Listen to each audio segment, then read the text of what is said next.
Assalamualaikum warahmatullahi wabarakatuh.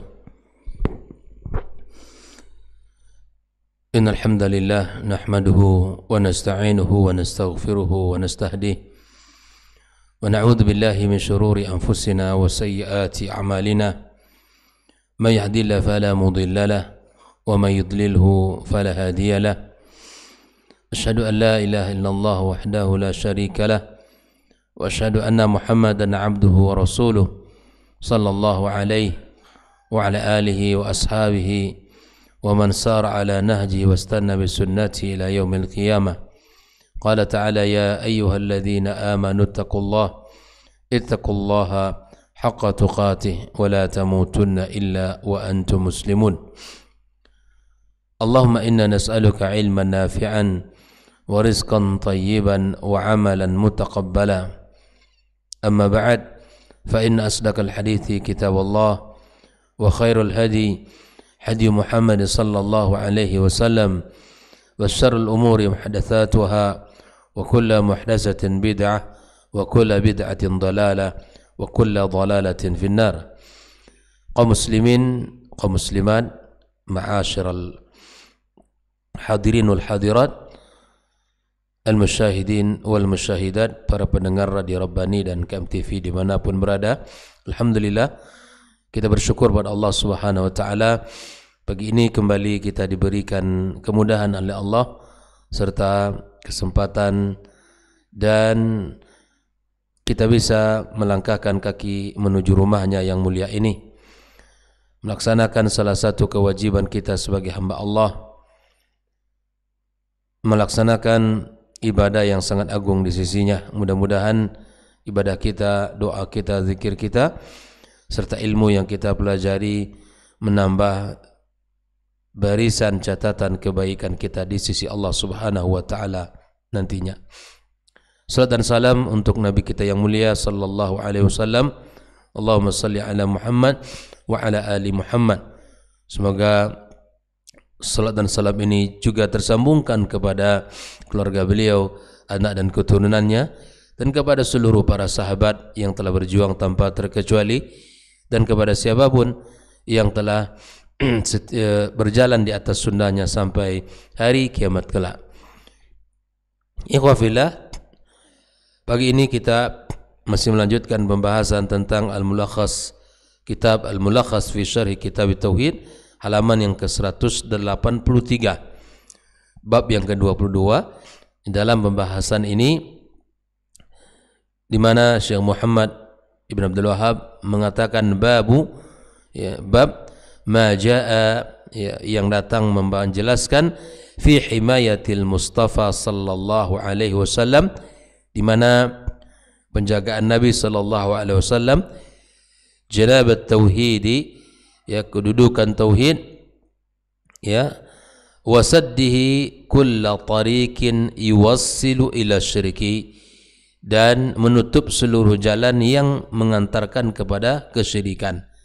Jadi dalam bab ini di mana akan dijelaskan tentang perhatian Rasulullah sallallahu alaihi wasallam dan usaha yang beliau lakukan untuk menjaga keagungan tauhid dan menutup seluruh jalan-jalan kesyirikan yang mengantarkan seseorang kepadanya.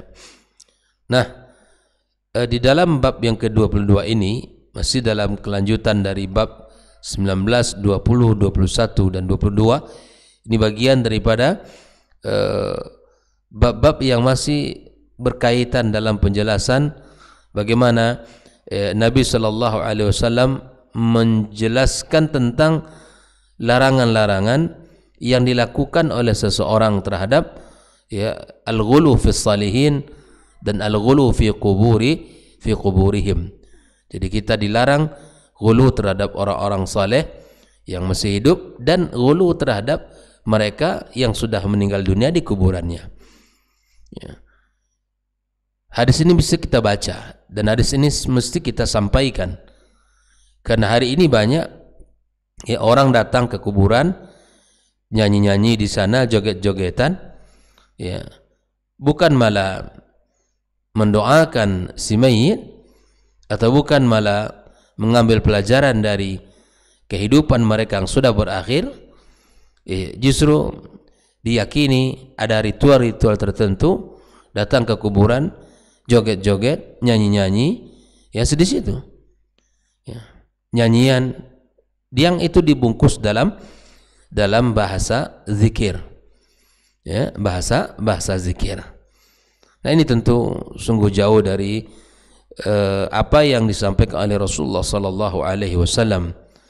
Dan pada hadis yang sebelumnya sudah kita baca, ya, istadda ghadabullahi tabaraka wa ta'ala ala qaumin ittakhadhu qubur anbiya'i masajida. Wah, sangat besar murka Allah kepada kaum yang menjadikan kuburan orang-orang saleh di antara mereka atau kuburan para nabi mereka sebagai masjid. Nah, inilah salah satu bentuk usaha-usaha Rasulullah SAW di dalam menjaga tauhid, menyampaikan bahaya daripada kita al-ghulu terhadap as-salihin, al-ghulu terhadap para anbiya, sehingga menjadikan kuburan-kuburan mereka sebagai masjid yang dilakukan di situ ibadah. Nah, Syekh Muhammad Ibn Abdul Wahab membawakan dalil pertama tentang bab ini, wa qaulillahi ta'ala, firman Allah Subhanahu wa ta'ala, laqad ja'akum rasulun min anfusikum azizun 'alaihi ma 'anittum. Allah telah menyebutkan ya di dalam surat At-Taubah ini ayat 128, laqad ja'akum, ya telah datang kepada kalian rasul, ya, seorang rasul, ya Nabi Muhammad sallallahu alaihi wasallam, ya min anfusikum, yaitu datang dari jenis kalian atau jins kalian, ya azizun alaihi ma anittum. Nabi itu adalah orang yang sangat ya berat baginya apa yang kalian hadapi. Jadi Nabi SAW itu bukan menjadi seorang yang berada di atas kesenangan tanpa ada rasa kesedihan dan merasa berat terhadap umat ini. Tidak. Bahkan Nabi SAW itu orang yang rahmah, ya, disebut dengan Nabiur Rahmah, yang penuh dengan kasih sayang, yang penuh dengan perhatian, yang berat terasa bagi dia apa yang berat bagi umat ini. Dalam hadis Nabi SAW dapat kita ketahui bagaimana ya sayangnya Rasulullah kepada umat ini, dan bagaimana perhatian Nabi kita SAW terhadap keselamatan umat ini. Tidak ada kesempatan yang bisa Nabi SAW sampaikan nasihat, maka Nabi SAW akan menyampaikan tentang busra yang telah dijanjikan oleh Rasulullah, dan juga tentang peringatan-peringatan yang harus diperhatikan oleh seorang yang beriman kepada Allah dan Rasulnya. Itu semua adalah dalam rangka menjaga janabat tauhid, ya, menjaga tauhid, serta menutup seluruh jalan-jalan yang mengantarkan kepada kesyirikan itu sendiri. Allah katakan laqad ja'akum rasulun min anfusikum azizun 'alaihi ma 'anittum. Ya, terasa berat baginya, ya, terasa berat baginya apa yang berat bagi kalian. Nah, kemudian Syekh Shalih Al-Fauzan menyempurnakan ayat ini, wa tamamul ayati, sempurnaan ayat ini adalah harisun 'alaikum bil mu'minin. Dia sangat perhatian, ya, kepada orang-orang beriman, ya, sangat perhatian. Maka ketika para sahabat, orang-orang bertanya kepadanya tentang jalan keselamatan, maka Nabi SAW menyebutkan, ya, bahkan jalan-jalan yang bisa mengantarkan ke dalam surga. Nabi mengatakan la tusyrik billah, ya, jangan mensyirikkan Allah Subhanahu wa taala, wa tuqimus shalah, maka engkau dirikan salat, wa tu'tiz zakah, bayarkan zakat, wasilatul arham, dan sambung silaturahim. Masih banyak dalil-dalil yang menyebutkan perhatian Nabi SAW kepada kita, ya. Harisun alaikum bil mu'minin, sangat perhatian kepada kita.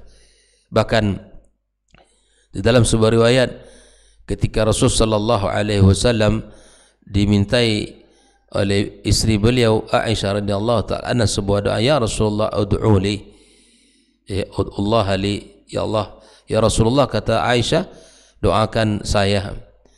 Maka kemudian Nabi SAW mendoakan ibunda kita Aisyah radhiyallahu taala anha.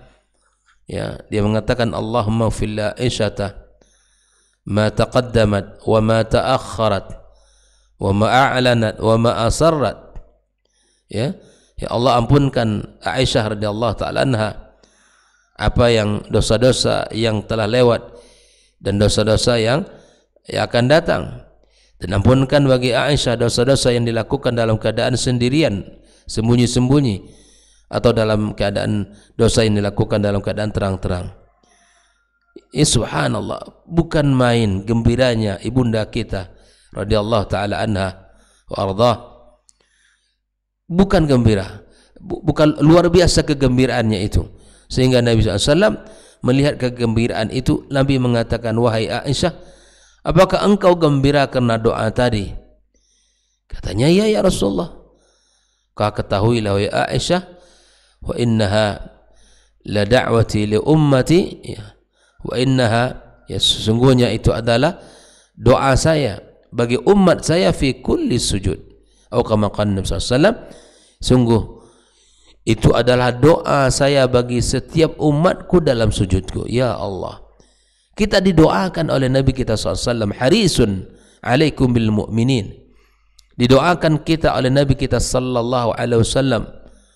Ya, didoakan kita dalam sujudnya, setiap sujudnya dia mendoakan orang-orang yang beriman kepada Allah Azza wa Jalla dan orang-orang beriman kepadanya. Nah, apakah kita menjadi orang-orang yang tidak peduli dengan sunnah Rasulullah? Apakah kita menjadi orang-orang yang tidak mau memperjuangkan dan mengamalkan sunnah-sunnah Rasulullah SAW? Coba kita rasakan, ya Allah, bagaimana kita sebagai seorang yang beriman kepada Allah Azza wa Jalla, bahwa kita membalas kecintaan Nabi kita dan perhatian kasih sayangnya kepada kita. Kita berusaha untuk membalasnya. Bahkan lebih daripada itu, ketika Nabi SAW menyebutkan hadis syafa'ah, ya, di mana ada hadis syafa'ah yang sangat panjang, di mana semua orang di hari kiamat kelak merasa berat ketika di padang mahsyar, dan semua minta agar Allah Subhanahu wa taala berikan putusan terhadap mereka di saat itu. Maka ada orang yang berusaha datang kepada Adam untuk meminta kepada Allah agar Adam alaihissalam, ya, meminta kepada Allah agar diputuskan. Adam tidak sanggup. Adam tidak sanggup. Kemudian datang kepada Nabi Nuh, Nuh pun tidak sanggup. Kepada Nabi Ibrahim, kepada Nabi Musa, kepada Nabi Isa, semua tidak ada yang sanggup. Dari datang kepada Rasulullah sallallahu alaihi wasallam agar dia minta kepada Allah diberikan putusan dan diberikan kepada mereka, ya, akhir daripada perjalanan di padang mahsyar. Lalu kemudian Nabi SAW sujud, kemudian memuji Allah Subhanahu wa taala dengan pujian yang sangat tinggi, yang tidak pernah, ya, yang melebihi pujiannya ketika di dunia. Maka Nabi SAW dipanggil, ya Muhammad, irfa' ra'sak, angkat kepalamu, wasfa' tusaffa'.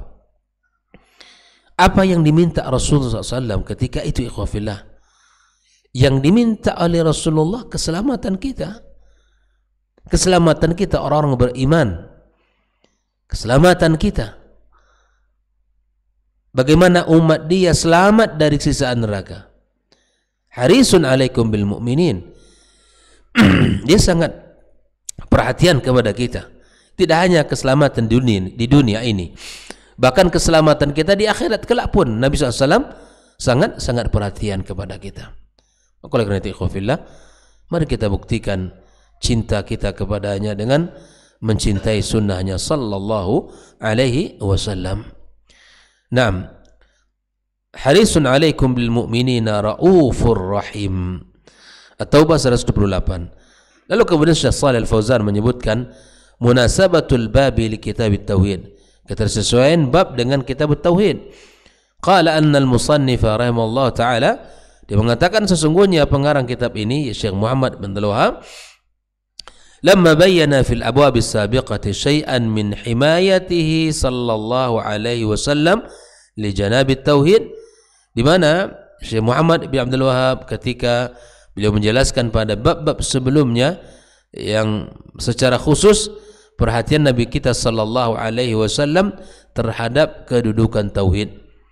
Arada an yubayyina fi hadzal bab himayatahul khasah, dan Nabi pada bab ini secara khusus ingin menjelaskan bagaimana perhatian Nabi kita sallallahu alaihi wasallam terhadap tauhid. Secara khusus dan dalam bab ini akan dijelaskan bagaimana perhatian Rasulullah, usaha Rasulullah SAW untuk menjaga kedudukan tauhid itu sendiri. Nah, oleh karena itu ada beberapa istilah di dalam pembahasan ini yang perlu dijelaskan. Yang pertama, al-Mustafa, himayatil Mustafa, maksudnya siapa? Huwal Mukhtar sallallahu alaihi wasallam. Kemudian janaba artinya janiba, satu sisi. Ja'akum ya ma'syaral Arab, ja'akum laqad ja'akum, telah datang kepada kalian wahai bangsa Quraisy atau bangsa Arab. Rasulun min anfusikum, anfusikum ay min jinsikum wa bilughatikum, seorang rasul datang dari golongan kalian, dari bangsa kalian, dari jenis kalian dan bahasa kalian, orang Arab, bukan orang selain Arab. Azizun alaihi ay syadidun alaihi jiddan, ini sangat aziz itu adalah sangat-sangat merasakan bagaimana dia merasakan berat apa yang kalian rasakan, berat. Ma'anitum ay ma yashukku alaikum, apa yang menjadi berat bagi kalian. Wa yalhaqul adabikum, atau halangan dan rintangan yang menimpa kalian. Min kufrin wa dhalalin wa qatlin wa asr, dari kekufuran, kesesatan, pembunuhan serta tawanan. Wa ma dakhalat alaihi fi ta'wili masdar mubtada muakhkhar. Harisun alaikum artinya syadidul hirs, sangat-sangat perhatian. Waraghbati fi hidayati, dan sangat-sangat menginginkan hidayah bagi kalian. Di Nabi itu bagaimana kita ingin selamat dari neraka Allah dan ancamannya. Nabi itu bagaimana dia berusaha memberikan nasihat agar kita beruntung dengan surganya. Itulah misi Nabi kita SAW, di mana kita diselamatkan dari azab dan siksa Allah dan dimasukkan kepada surga yang penuh dengan kenikmatannya.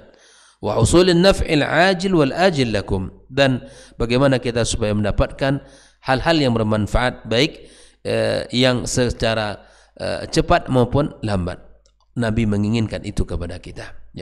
Nabi SAW sangat memperhatikan di dalam dakwahnya bagaimana kita selamat. Kalau seandainya Nabi SAW ini salah satu buktinya apa? Ketika beliau berdakwah ke Taif, ke Taif, subhanallah, dikejar kemudian dilempari, dan sampai Nabi SAW pingsan. Datang malaikat penjaga gunung, datang kepadanya menawarkan apa yang kau inginkan. Kalau Nabi SAW menginginkan balas dendam terhadap apa yang mereka lakukan kepada dia, pastilah ia akan mengatakan, selesaikan urusan mereka ini atau habisi mereka ini. Tapi Nabi tidak, dengan mengucapkan wallahi inni la arjullah ay yukhrija min aslabihim ma ya'budullaha syai'a wa la yusyriku bihi aya'budullaha wa la yusyriku bihi. Apa kata Nabi SAW? Bentuk menginginkan kebaikan bagi bangsa Taif, bagi negeri Taif ketika itu. Yang saya inginkan dari Allah apa? Allah lahirkan dari anak keturunan mereka ini orang-orang yang menyembah Allah dan tidak mensyirikannya. Bayangkan itu, ikhwah fillah. Tidak ada yang melampaui kasih sayang Rasulullah kepada umat ini. Tidak ada yang melampaui perhatian Rasulullah SAW terhadap umat ini. Kalau dia punya dendam, kalau dia punya rasa kebencian terhadap mereka, ini tidak. Saya minta kepada Allah agar Allah lahirkan dari mereka keturunan-keturunan yang menyembah Allah Subhanahu wa taala dan tidak mensyirikannya. Bil mu'minin artinya ay la bi ghairihim. Bil mu'minin orang-orang beriman yang mendapatkan perhatian itu. Wa raufun ay balighus syafaqah. betul-betul kasih sayangnya sempurna. Rahim, begitupun ar-rahmanya juga sempurna. Lalu kemudian Syekh Shalih Al-Fauzan menjelaskan al-ma'na al-ijmali lil ayah.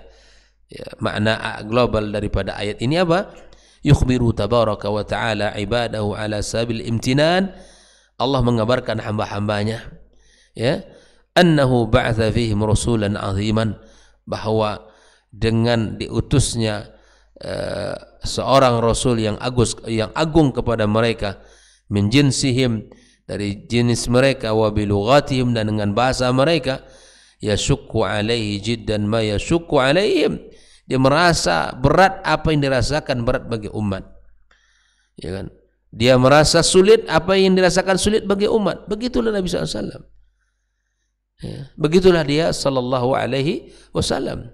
Oh ya, apakah dia seorang pemimpin, dia kenyang perutnya rakyatnya atau masyarakatnya dalam keadaan lapar? Tidak. Oh, dia seorang pemimpin, ya harus berada ketika berperang di sebuah tempat yang terjaga gitu, yang bisa supaya dia tidak terbunuh. Sementara prajuritnya yang berada di depan, barisan terdepan, tidak. Tidak. Apakah dia menjadi orang yang penuh dengan kenikmatan dunia di saat semua orang dalam kesulitan? Tidak. Pada perang Khandaq seperti salah satu contohnya saja, di saat semua para sahabat menggali parit dalam keadaan lapar dalam musim dingin, sampai para sahabat-sahabat itu ya mengikat perut mereka karena kelaparan, dan Nabi sallallahu alaihi wasallam adalah orang yang mencontohkan keteladanan itu. Bahkan dia sendiri mengikat perutnya, diganjal dengan batu, dan bukan menyuruh saja para prajuritnya, para kaum muslimin untuk mengangkat batu-batu. Dia sendiri yang mengangkat batu dan memecahkan batu dan mengangkatnya. La ilaha illa anta. Beginilah ya Nabi kita sallallahu alaihi wasallam. Ya. Wa yu'dhihi ma yu'dhihim, dan juga merasa terusik apa yang dirasakan oleh umat ini. Syadidul hirs ala hidayatihim, dan sangat berikan perhatian, ya, sangat menginginkan hidayah bagi kita. Wa husulin nafa' lahum, dan sangat menginginkan kebaikan manfaat bagi mereka. Syadidus syafaqah war rahmah bil mu'minina khasatan minhum. Ya, Nabi SAW adalah orang yang paling penuh dengan kasih sayang dan perhatian, kelembutan, dan secara khusus orang-orang yang beriman kepadanya. Ikhwafillah, ya. Seperti mana yang kita tahu juga sejarah bagaimana Nabi SAW terus berusaha untuk mendakwahkan kebaikan-kebaikan, ya, kepada keluarga-keluarga terdekat, apalagi pamannya yang selalu berjuang membela, kemudian berdiri di atas dakwah Nabi kita SAW. Apapun yang diinginkan maka dia berikan, dan dia berikan perhatiannya. Nah, oleh itu ikhwafillah, kalau kita bicara tentang ayat ini luar biasa, banyak sekali syawahid, contoh-contoh bagaimana Nabi kita SAW sangat perhatian kepada umat ini, dan bagaimana beliau sangat terusik dengan terusiknya umat ini. Maka ikhwafillah, munculkan dalam diri kita ini sebagai bentuk membalas kebaikan Nabi kita SAW dan membuktikan kecintaan kepadanya. Mari kita dakwahkan dakwatus sunnah ini, mari kita sebarkan, kita ajarkan umat, kita sampaikan agar serius di dalam beragama, ya, bukan sekedar kita beragama tanpa dalil, bukan sekedar kita beragama tanpa ada panduan. Kita ajak umat ini, kita cerdaskan dengan ilmu, ya, dengan ilmu yang membuahkan hasil amal dalam kehidupan kita, bukan sekedar kita belajar tapi kemudian tanpa ada amal, tapi kita belajar untuk mengisi ruhi kita dan kemudian kita berusaha mengaplikasikan. Makanya di antara ciri ahli ilmu dan orang-orang yang berada di atas kebaikan, setiap kebaikan yang didapat dia berusaha untuk mengamalkannya. Lalu kemudian Syekh Shalih Al-Fauzan mengatakan munasabatul ayatil bab, ketersesuaian ayat dengan bab ini apa? Anna hadhil awsaf al-madhkura, sesungguh sifat-sifat ini yang telah disebutkan, fiha fi haqqin Nabi SAW, sungguh ada pada diri Nabi kita sallallahu alaihi wasallam, taqtadi annahu anzara ummatahu wa hadzarahum anis syirki, dan Nabi SAW memberikan peringatan kita, yang memberikan peringatan dari kesyirikan, alladzi a'zamu dzunub, yang merupakan dosa yang paling terbesar, lianna hadza huwal maqsudul a'zam fi risalatih, karena inilah sesungguhnya misi terbesar daripada risalah Rasulullah sallallahu alaihi wasallam, agar kita selamat dari kesyirikan. Dan kita punya tanggung jawab, ya, tanggung jawab untuk menjaga umat ini dari kesyirikan, ya. Hati-hati dengan bahasa tabarrukan atau tawassulan, dan itu dibungkus dengan bahasa-bahasa tabarruk dan tawassul, tapi pada hakikatnya terkadang di situ adalah kesyirikan-kesyirikan. Ya, kesyirikan-kesyirikan. Kemudian yang terakhir, ma istafadu minal ayat, apa yang bisa kita ambil dari ayat ini? Yang pertama, anna Rasulullah sallallahu alaihi wasallam, sesungguhnya seorang Rasul sallallahu alaihi wasallam qad hadzara ummatahu, telah memberikan peringatan umatnya, minasyirki, dari kesyirikan, wa ba'adaha minhu, menjauhkannya, wa sadda kulla tariqin yufdi biha ilai, dan menutup seluruh celah dan jalan yang menuju kepada kesyirikan itu, baik itu syirik qaul, ya, baik itu syirik fi'li, ya, syirik yang merupakan ucapan ataupun syirik yang menunjukkan, ya, perbuatan.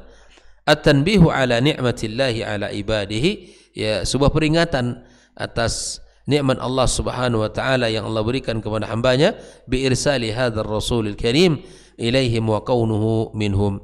Jadi diutusnya seorang rasul itu adalah karunia terbesar, ya, nikmat yang agung yang Allah berikan kepada kita, ikhwafillah, ya, dengan dakwah yang beliau sampaikan dengan atas izin Allah Subhanahu wa taala, ya, dengan juhud yang beliau berikan dengan para sahabat yang berjuang bersamanya, dengan izin Allah sampailah Islam kepada kita, sampailah Islam kepada kita. Nah, oleh itu ikhwafillah, kita sebagai orang-orang yang beriman masih bersyukur kepada Allah atas nikmat yang sangat agung ini, ya. Dan lebih hebatnya, Rasul itu dari golongan kita. Kalau seandainya Rasul dari golongan malaikat, kan repot, ya, tidak sesuai dengan karakter kita. Tapi Allah utus seorang Rasul dari bangsa kita, dari manusia, kemudian dengan penuh kasih sayang dia memperhatikan kita semuanya. Yang ketiga, madhu nasabir Rasul sallallahu alaihi wasallam fa min samimil arabi wa asrafahum baitan wa nasabah.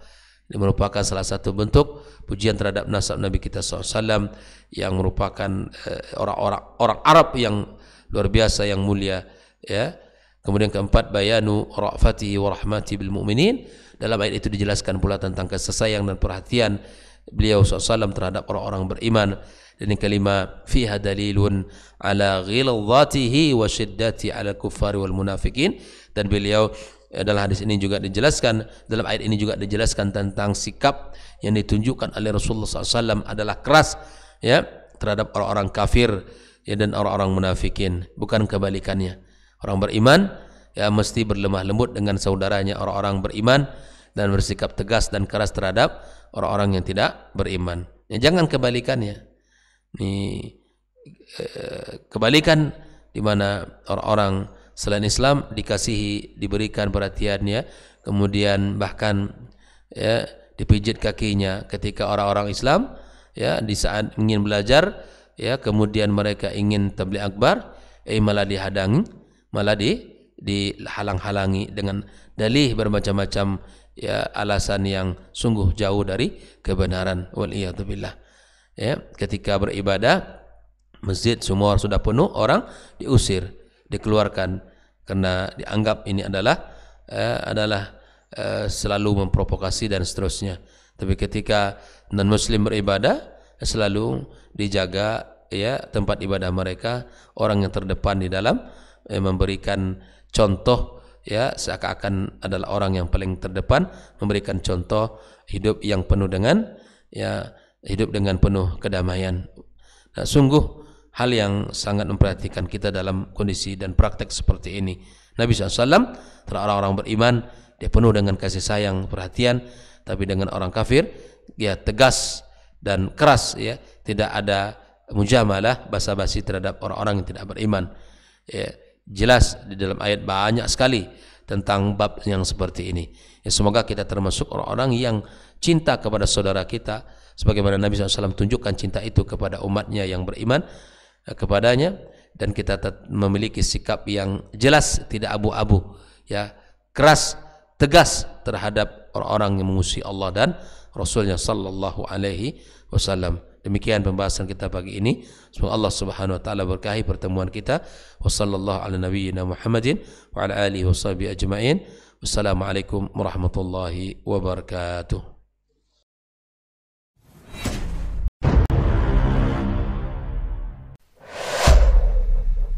Dunia dan seisinya ini bagi Allah tak sama nilainya dengan sebelah sayap lalat. Barang siapa yang beramal untuk akhiratnya, Allah akan cukupkan baginya urusan dunia. Sayati zamanun 'alan nasi as-sabiru fihim qalqabit al-jamarah. Akan ada satu masa di akhir zaman yang berpegang teguh dengan agamanya seperti orang yang sedang memegang bara